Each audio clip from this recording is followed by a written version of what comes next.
వస్తున్న త్రోవ మధ్యమున జౌవరమైనటువంటి వృక్షాన్ని సిద్ధం చేశాడు. ముందు పెడుతున్న జీతకాలు చేశాడు. కుక్కర్లో పెరిగితే వృక్షము ఋషి పెరిగిన కుక్కరంటే ఎవరన్నా తెలియదా? కుక్కలు కాదయ్యే చుక్కలు. అందుకే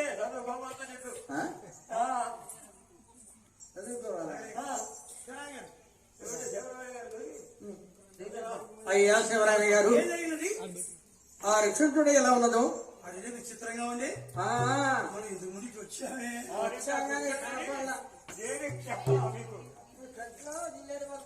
ఆ యొక్క యాప మార్కు మర్యాకు మర్యాకులకి మామిడి పడవ మల్లె పుష్పాలు చిత్రంగా ఉంది.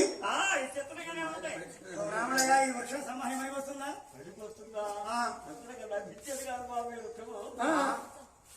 పసుపు పూజ చేసి ఆ వృక్షాన్ని కొట్టించండి. సాగరయ్య సముద్రయ్య వృక్షాన్ని సంధించండి.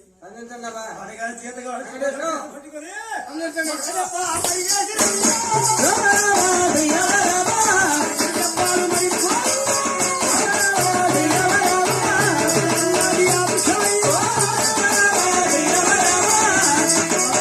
దెబ్బలు ఎప్పుడు కొట్టారు, 2 ఘాట్లు పడి బట్టలు ఎప్పుడైతే పెరిచినారో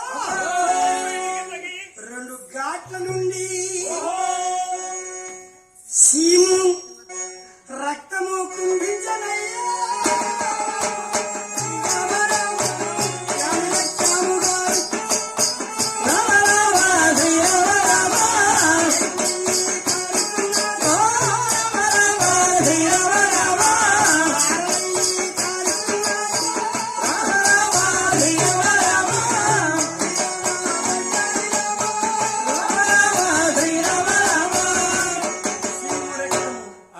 దుర్గంధమైనటువంటి వాసన. జీతగాడ భయభీతులు చెందారు, పరిగెత్తుకుని వస్తున్నారు. శివరామయ్య గారు, మేము చూస్తున్న వృక్షాన్ని గమనంగా పూజించి 1-2 దెబ్బలు కొట్టగా తొలి దెబ్బ పాలు కాదని 2వ దెబ్బకు పేడి రావాలి. ఆ వృక్షంలో అలా జరగలేదండి. ఏం జరిగినది? తొలి దెబ్బ కొట్టగా రక్తం, 2వ దెబ్బ కొట్టగా సీము, ఆ వృక్షం నుండి సీము రక్తం చెందించరాదయ్యా. ఎవరైనా మనుషున్నాడు, ఎవరైనా తపస్సు యోగి రైతులు ఉన్నాడు. సీమరక్తం కాలుతున్నది. భవిష్యత్తు వర్తమాన ఆ బ్రాహ్మణుడు విన్నవించమంటున్నారు. శాస్త్రి గారు, పంచాంగం లక్ష్మీ ద్రవతమ్మ నామధేయమును బట్టి చూశాను. ఆహా అయ్యా, నీ బిడ్డకి 16 సంవత్సరం రాగా ఈ సీమ రక్తముతో కుష్టి వ్యాధి సంభవిస్తున్నా. అయ్యో, ఒక్క బిడ్డ తిరగతమ్మ కుష్టి అది తండ్రి. మృతికమయ్యా, మేము మృతికమయ్యా.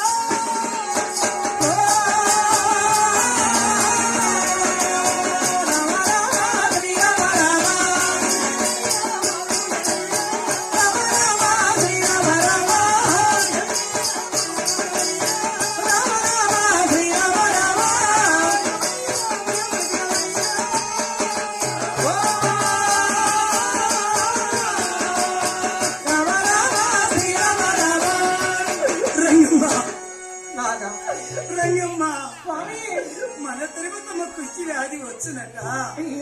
భవిష్యత్తు వర్తమానం కాదు బ్రాహ్మణులు చెప్పుతున్నారే, మనమేమి చేయదు.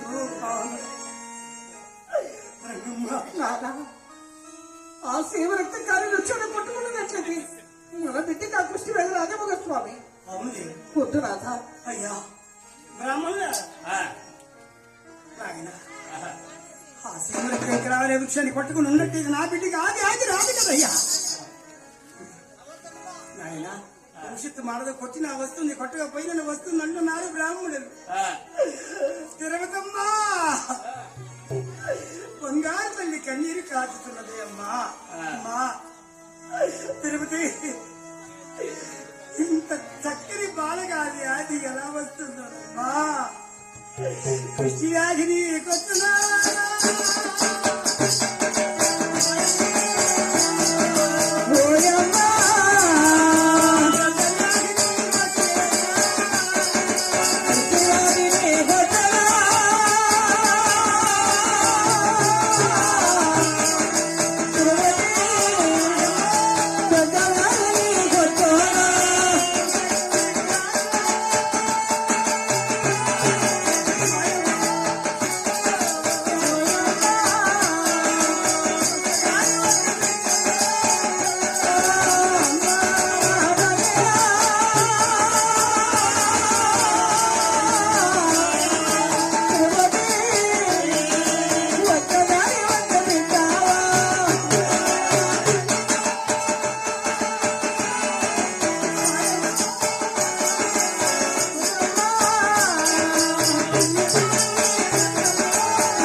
కానటువంటి వృక్షాన్ని స్తంభానికి వేయించడానికి వీలు మళ్ళా మొక్కుబడి కట్టాడు.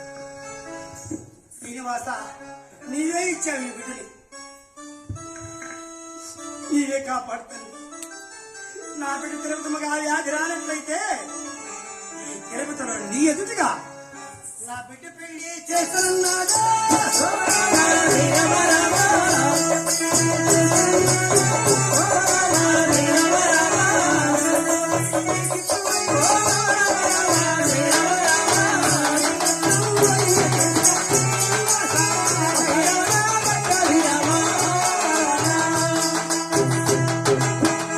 బంధువులందరూ కన్నీరు కాదు పడలో కొలువై అనగడిపురం చేరుకున్నారు.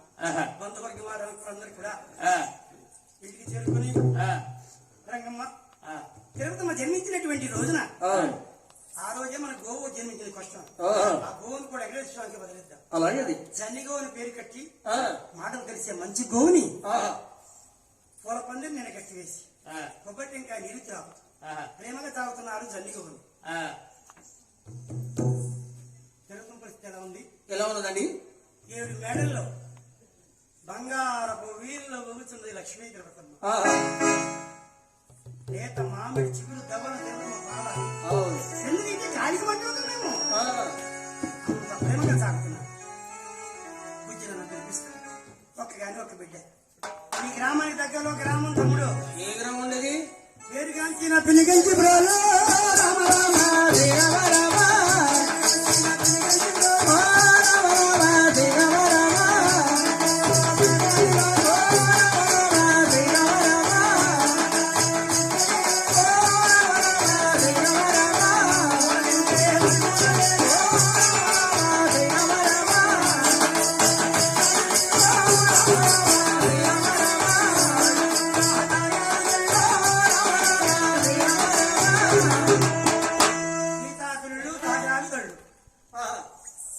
పెనికంచిపురం గ్రామం. ఇష్ట దరిద్రం అనుభవం చేస్తున్నారు. వారికి సంతానం మొత్తముంటు ఒక్కరు కాదు ఇద్దరు కాదు. వారికి జన్మించిన కుమారుడు 7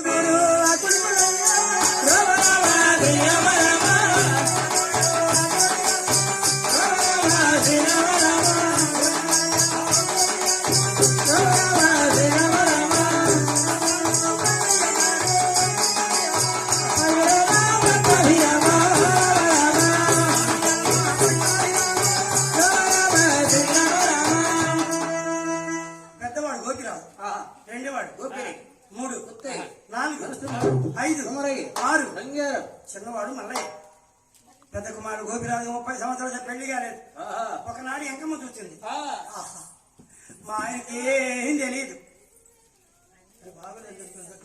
కావున పెద్దవాడు పెళ్లి చేయలేకపోతే మిగతా కుమారున్నారు ఇంకా 6 ఉంటారు. నేను ఎలా చేయను? మా ఆయనకి ఏం తెలియదు.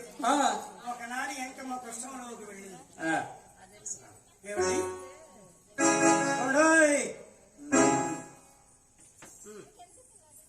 ఏమిటి ఏం చేస్తున్నారు? ఏమిటి? నీకేమన్నా మైండ్ ఉందా? ఎందుకో 7 అన్నావు బిడ్డలు. చేసిన బాధ్యత ఎవరిది? పెద్దోడికి కళ్యాణం చేయలేకపోతే మిగతా కుమారు పరిస్థితి ఏమిటి? ఏముంది? పెళ్లి సంబంధానికి వెళ్ళొస్తాను, చేస్తాను, పెళ్లి చేస్తాను, అయిపోతుంది. ఎవరు వెళ్ళానే అన్నా?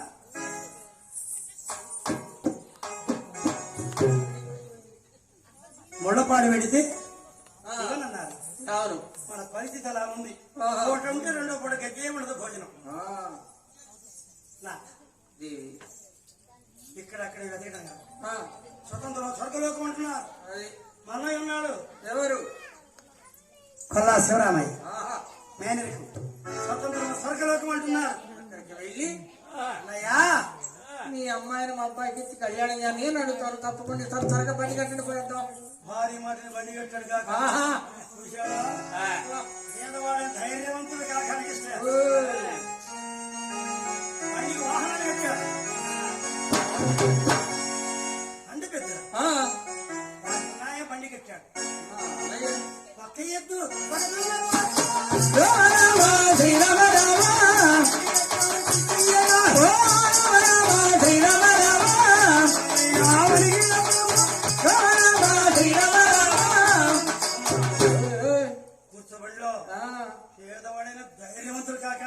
అవునులే తీసుకెళ్ళ బండి చదువుతున్నాడు నేడు చూడండి దారవాడాలా తిరిగి